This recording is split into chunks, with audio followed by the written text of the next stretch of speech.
Om Purnamadaha Purnamidam Purnat Purnamudachyate Purnasya Purnamadaya Purnamevavashishyate.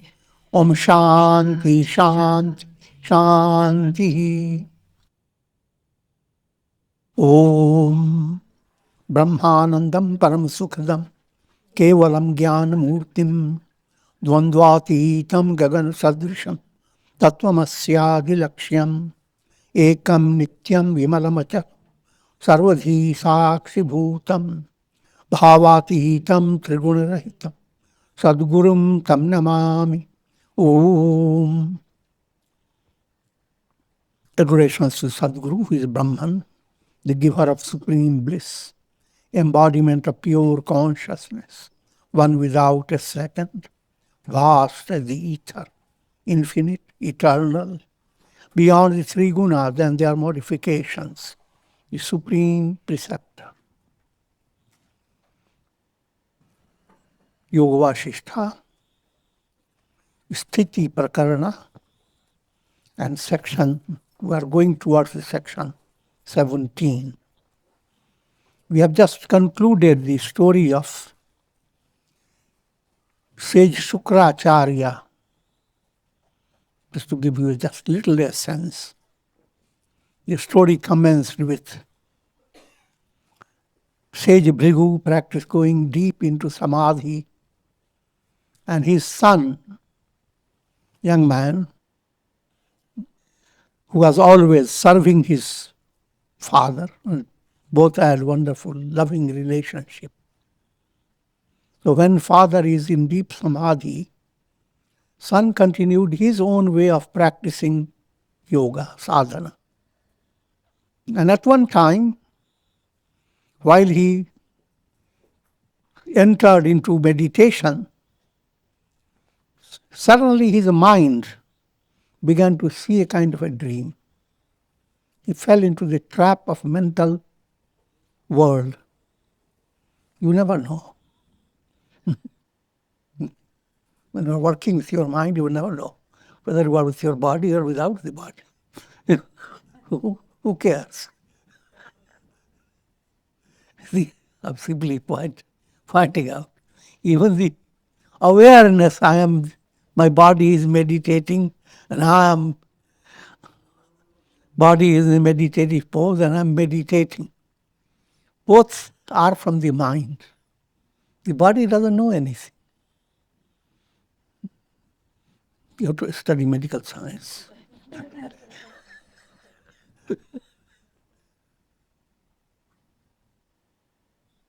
So, through his mind, now he entered into a world where he suddenly became fascinated by an apsara floating into the sky, going towards Indra's world. There was lots of dance and lots of good things to eat. Lots of enjoyments. He pursued her there. And in spite of all the joys, etc., he and that apsara were in love with each other. And they, led by their good karma, they continue to enjoy the heavenly enjoyments. And after, because that's the predicament of everyone who goes to Svarga, the relative heaven, not the real one. The real one is Mokṣa, liberation. But the Svarga aspect, also well known as Bhoga. We use two terms, Bhoga and Mokṣa. Your good karmas have two fingers. They give you Bhoga if you are not advanced enough.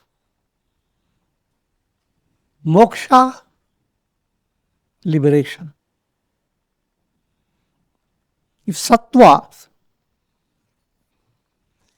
mode of sattva, has not completely triumphed over rajas and tamas, then you stay with Bhoga. In other words, after death, You enjoy intense pleasure. But then all that enjoyment is dependent upon the quantity of your good karma. And as it is exhausted, then you descend into the world. And then you continue the same. And this goes on. This is the realm of Bhoga. If prosperous situation has inspired you to become really prosperous, inspired you to develop Daivi Sampat, divine virtues, the type of wealth that you don't leave behind, you carry with you. Try to understand allegorical language. If you are developing compassion, humility, and all those divine qualities, truthfulness, serenity, charity, and so forth, the divine virtues, then sattva now will lead you to an ascending steps to liberation, moksha. Now in the story of Śukrācārya, he had not attained that level of sattva. So he went on experiencing cycle of birth and death. All that went on through his mind while his body was there with sage Bhrigu. But Bhrigu didn't know he was there. Close by. But after Bhrigu had gone through his own long duration of samadhi, he comes to normal consciousness. And as usual, looks for his son. He's supposed to be always there. I'm joking. But not finding him, he looks around and then he finds the usual place where Śukrācārya would sit. There is a skeleton infested with so many things. Little birds are there in the holes of his ear. Little worms coming out of his nose. And so many crawling things into his bones, from toes to his head. But in spite of this terrible situation, he could recognize and come to understand that was his son. Immediately he became so angry, turned his anger on the time spirit, that aspect, that deity who is Yama, who is the ruler of birth and death.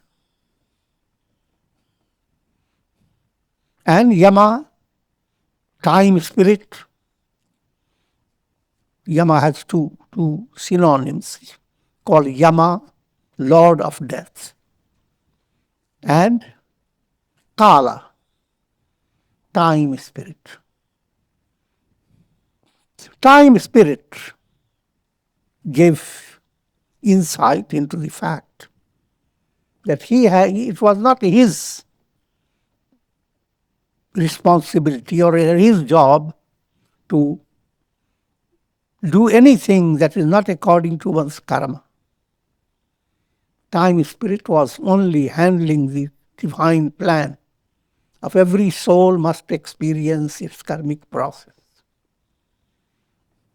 And Bhrigu comes to realize it and uses his own insight.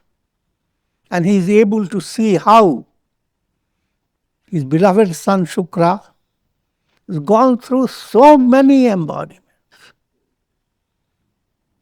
Human embodiment, powerful embodiments of kings, most degraded embodiments, even of little trees and plants. But finally, while this talk was going on between Kala and Bhrigu, Śukrācārya had incarnated as a Brahmin in a family dedicated to scriptural study and performance of worship. And his name was Vasudeva. And at that time, while the talk was going on between Kala and Bhrigu, Śukrācārya was at the banks of a beautiful river practicing profound austerity. Summarizing the story, both go there where Vasudeva was practicing austerity. And he was awakened from his sadhana, and he recognizes his sage Bhrigu, and he sees Kala, and he offers adorations to them. And after this communication, Father says, according to the cosmic law, you have to play a role of leading the asuras, the negative forces, and putting them in line. So therefore, come to original place where the skeleton is. So they all fly back to their place in the mystical world. And there Śukrācārya sees his own body. For the sake of spicing the story, he feels very miserable to see his body in such a state. But then, by divine law, under the divine plan, it is possible for him to leave his present body and enter into his real one, that was the son of Bhrigu.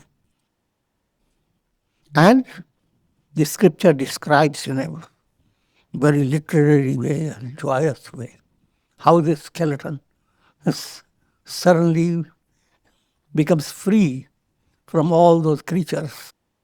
And we look at the skeleton, is about to laugh, as it were.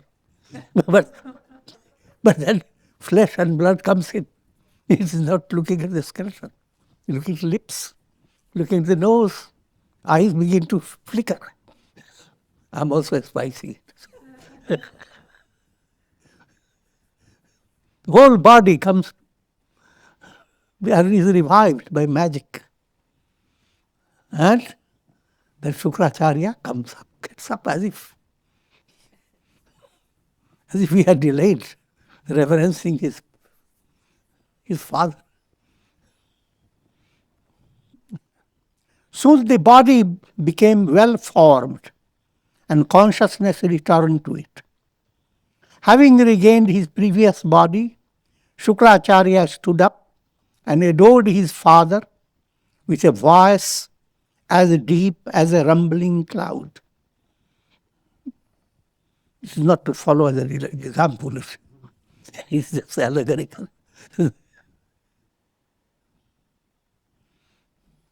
A type of voice that brings nectarine rain, voice that brings great joy in the atmosphere. That type of voice we describe it like the voice is as deep as a rumbling cloud. Who enjoys it? Peacock. Who is the peacock? Your own mind. Sage Bhrigu felt a new surge of affection as he embraced his son. Though by his inward vision, this world was illusory. That's the simple insight being given that for enlightened sages, external reality is handled that's extremely warm and cozy and beautiful and sweet, and it inspires people. The internal, mauna, absolute silence, eternity, and eternity has no tongue.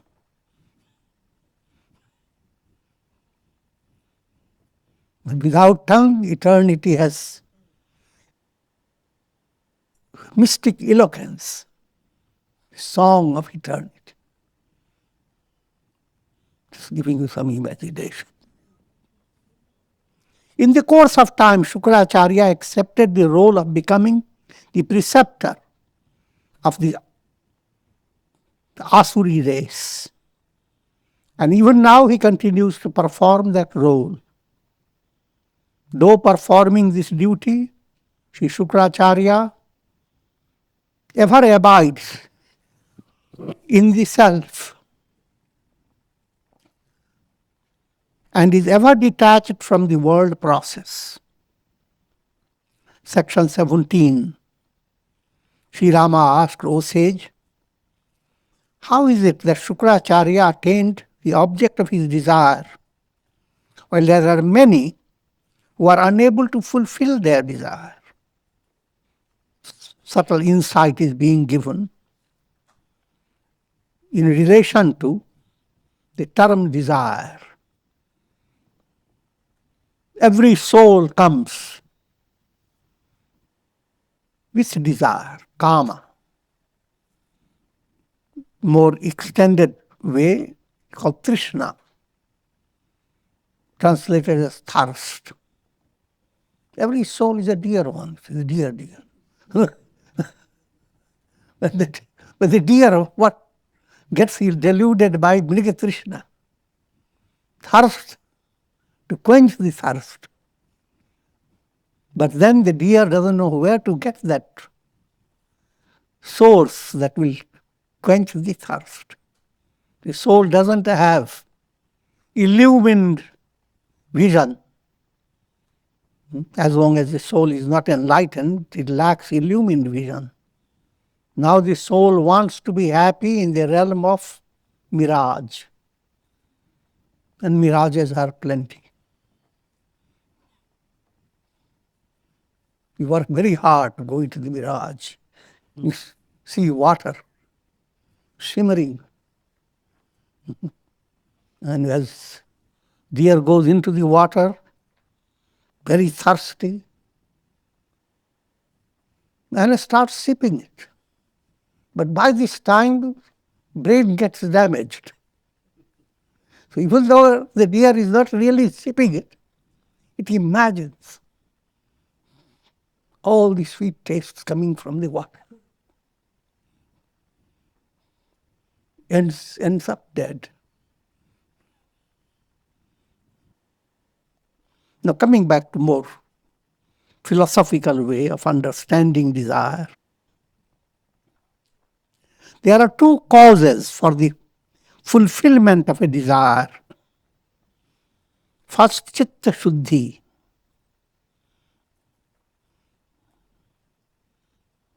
Purity of Citta that enables a person to pursue one's object of desire with a one-pointed attention. One is the role of Citta Śuddhi. Another is the role of prārabdha karma.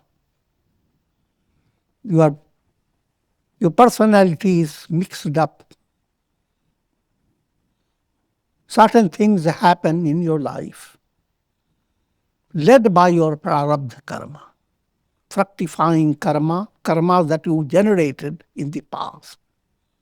You did it, but it is being fructified, it bringing the fruit at a time when you don't remember you were the one who did it, that you were responsible for it.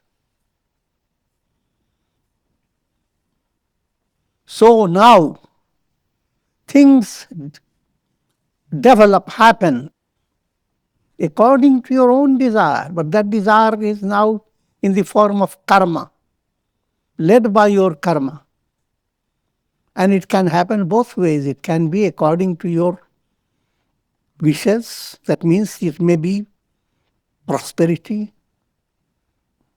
or it may be adversity. Prosperity comes, you didn't plan for it. Suddenly you won a lottery. What could you do? I'm joking. Similarly, things develop in your life for which there is no explanation in this life. It has come from the previous life. So that's called karmic process, karma. In the case of Śukrācārya, he was able to follow the course of his desires because of his Citta Śuddhi, purity of Citta, that he had acquired through his austerities. Even though he went through all that, this subtle point that is being given, that he attained success. There are people who go through all that and they don't succeed. But Śukrācārya succeeded because the type of austerity he did was leading the mind to purity. But if you are doing austerity without sourced by satsanga, mind doesn't gain that purity and yet goes on holding desires. So without attaining purity of mind, the fulfillment of desire and desire itself, both are like a magic show. You are in the realm of illusion.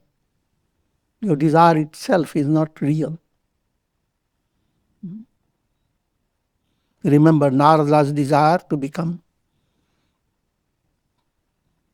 great personality, go viral in the universe.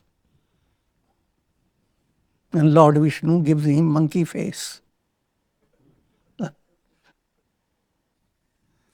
He looks at himself and he finds he never looked that wonderful before.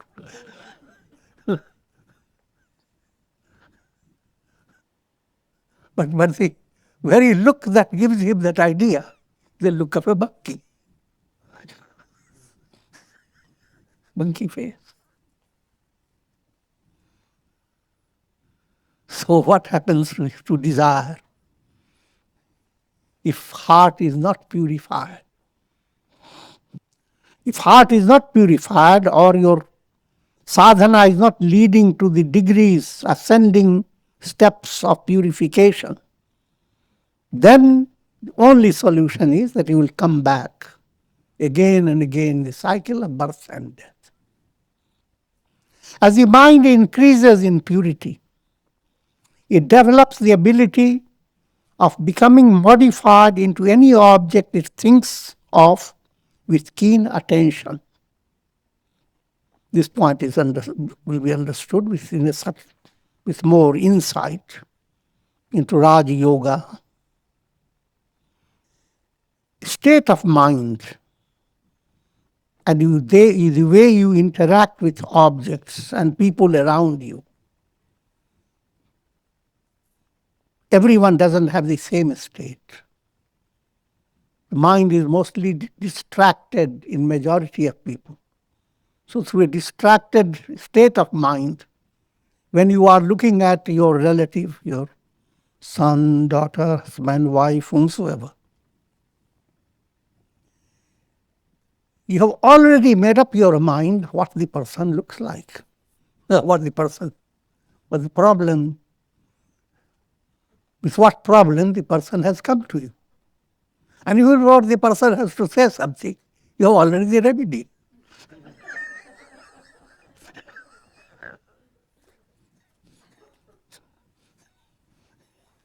You are so loving, you want to free the person of the trouble immediately, like magic. without even having time to listen to and diagnose in a proper way.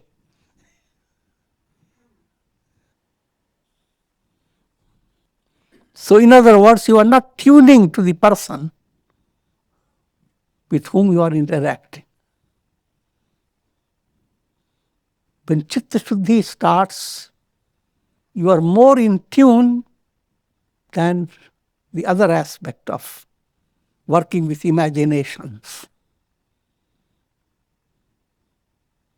So figure that out, what it means. And that's the quality of higher, profounder relationship.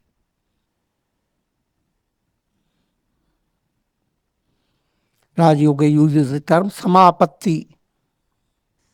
To put it in a simple way, if you place a flower before a crystal, transparent crystal, you don't see the crystal, you see the flower. Crystal and flower become one. But no matter how one both are, when flower moves away, crystal is crystal. Mind is able to handle every situation with keen attention, as if mind is completely inundated by it. But then it does not lose its quality of being detached. Thing moves away and not a trace there in your mind. That's the ideal of control of mind. And that's what we call purity of mind.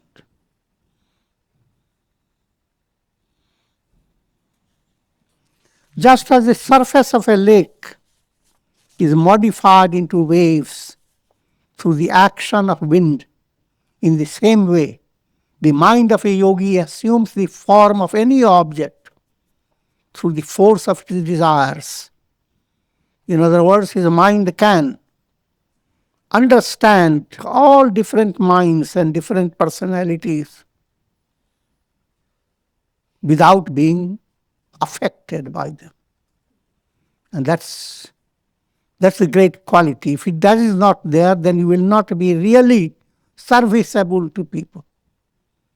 A doctor, if he becomes affected by the disease of the patient more than the patient is suffering, can't expect much from him. Spiritual advancement implies you gain spiritual health, and at the same time you understand the people and how they are suffering because of that lack of that health. And with that insight, your attitude to people is based on compassion. The doctor goes into hospital and sees so many patients agitated, shouting at the doctor, condemning him, cursing him. Every little pain they have, they blame it on the doctor. Doctor listens. Instead of being upset, he understands that this is the symptom of the disease they are suffering from. And so he remains cool.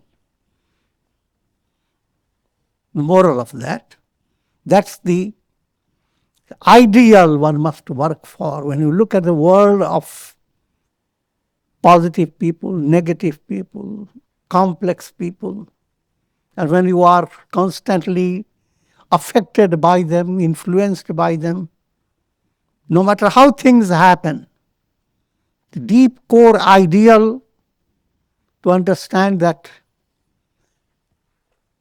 your attitude to be happy should not be confined just to yourself. Understand everybody should be happy.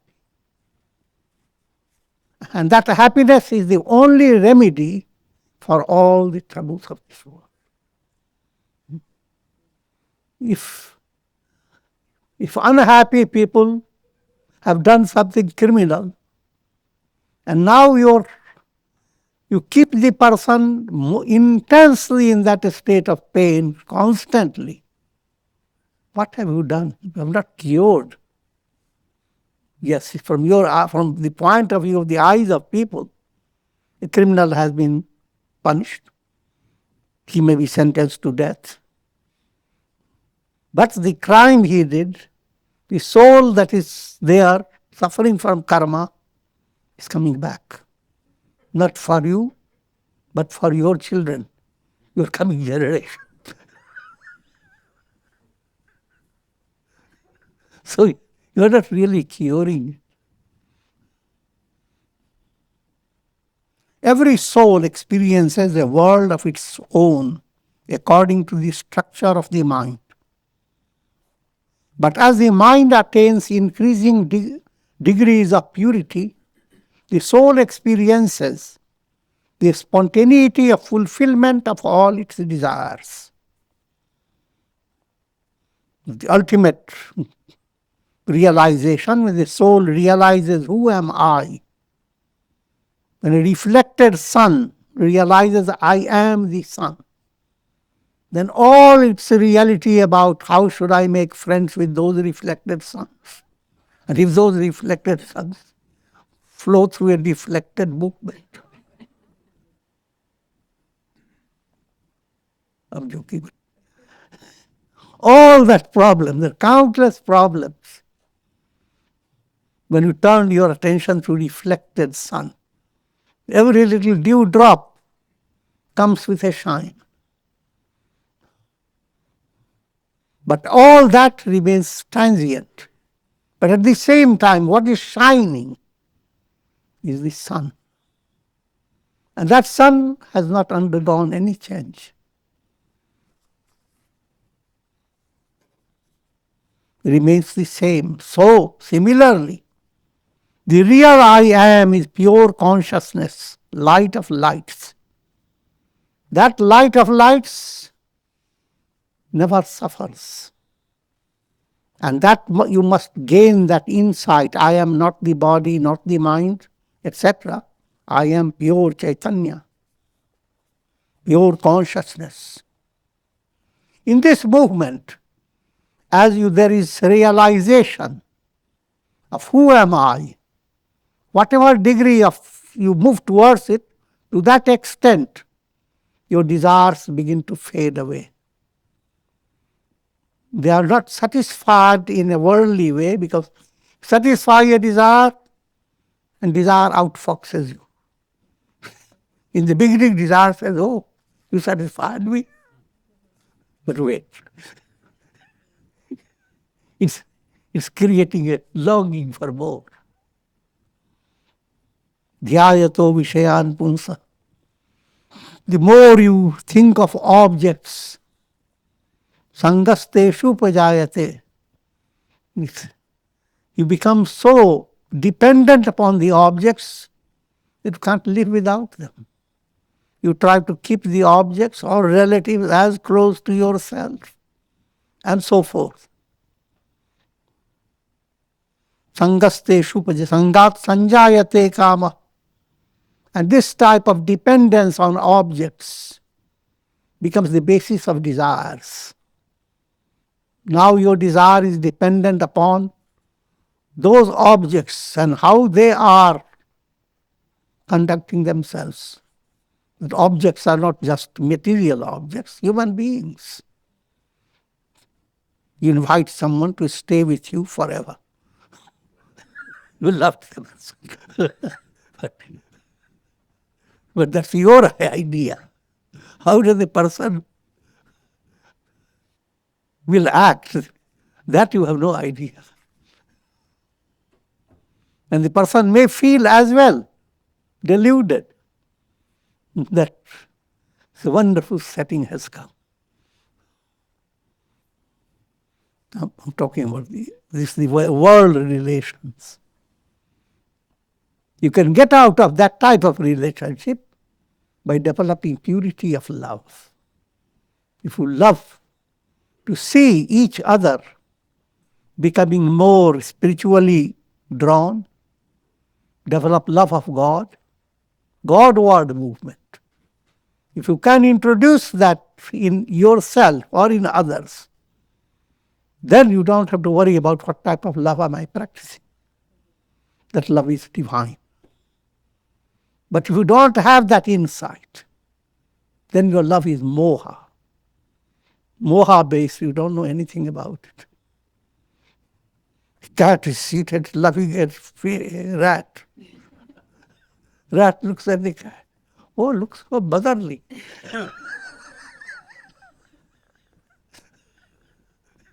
But who knows? It can be true. Sometimes miracles happen.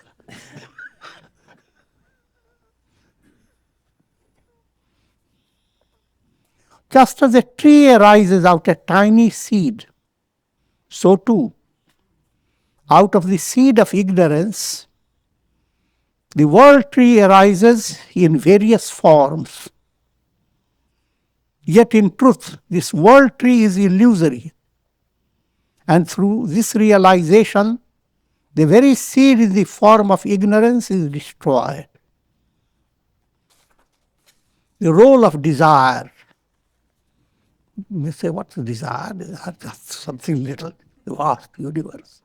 But behind the vast universe, the seed is the desire. Your soul, led by desire, has gotten into this vast universe that has no end in the beginning, no end in future. And the multiplicity of things are beyond imagination. Desire-based movement, put it in an easier way to understand. The shining rays of the sun and a little cloud, which consists nothing of but of vapor in a little condensed manner, which has no substance. That little cloud turns the rays of the sun into countless variations. First the major ones, the rainbow, but then there are countless variations. Just a little cloud.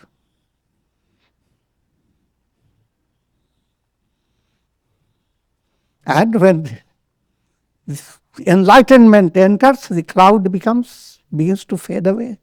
First it begins to shine. Same cloud that was obstructing the sun now begins to shine in a special way. Begins to let people see the sun more inspiring than before. Little cloud. That's the state of enlightened mind. And then it simply moves away. There's nothing but the sun. So, that's the role of desire that becomes like a little cloud and changes your entire vision. To give you more detail, we always talk about 7 chain of pain. Chain and pain, easy to remember. Most people have wonderful chains. But in his ignorance, the soul loves to put on the chain. 7 chains. The basic chain, the experience of pain, dukkha. What's the cause of dukkha, pain? Embodiment. As embodied, you are characterized by possessing a mind with desire. The cause of this embodiment is karma.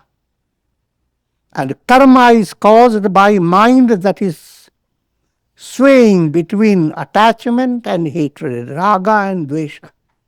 Mind that is not enjoying serenity. One foot is in rāga, things you want to love.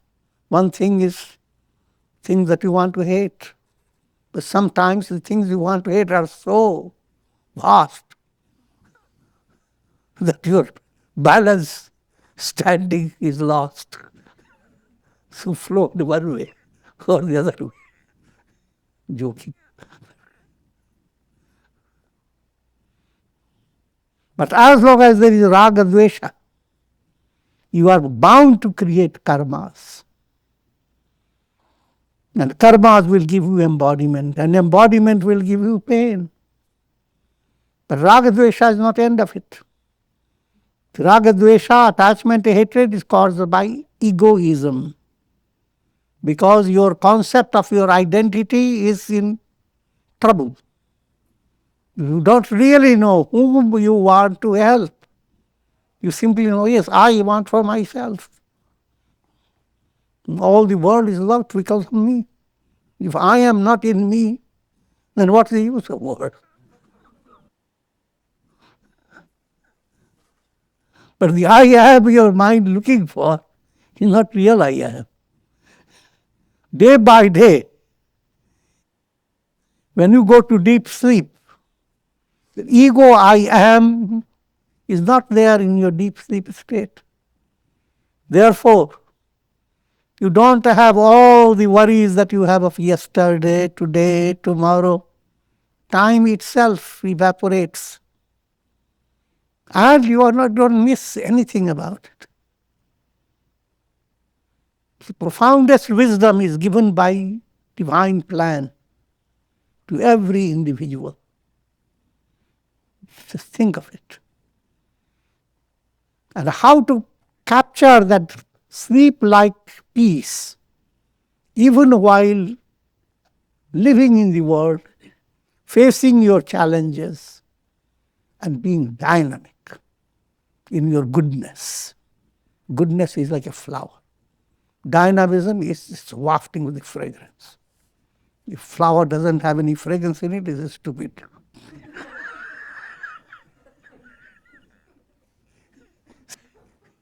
It's dull wit. The Godward movement is a dynamic movement.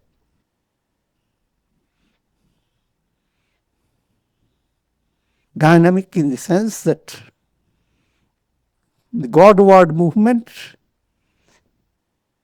inspires countless souls and go on inspiring through history. When a jewel is cleaned and polished, it shines. When the mind is purified through concentration, meditation, and spiritual discipline, it recovers its latent luminosity. Then whatever desire arises in this pure mind, that becomes its reality in a very short time. The will of a yogi becomes invincible by the force of purity of mind. What you are being told, that as mind gains purity in a successive process, doesn't gain purity in all at once, but to the extent it gains purity, you find the role of your desire is of a different type.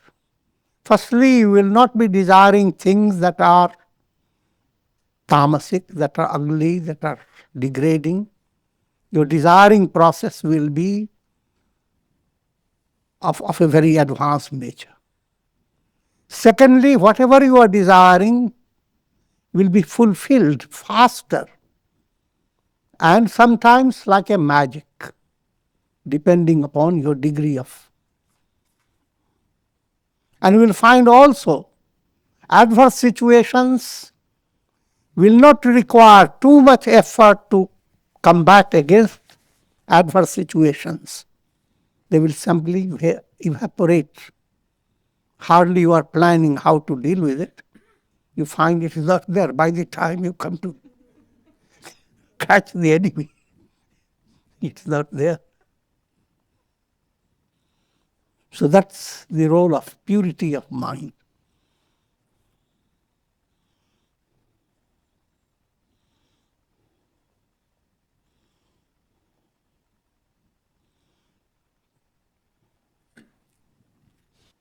And I'm going to hold off for now.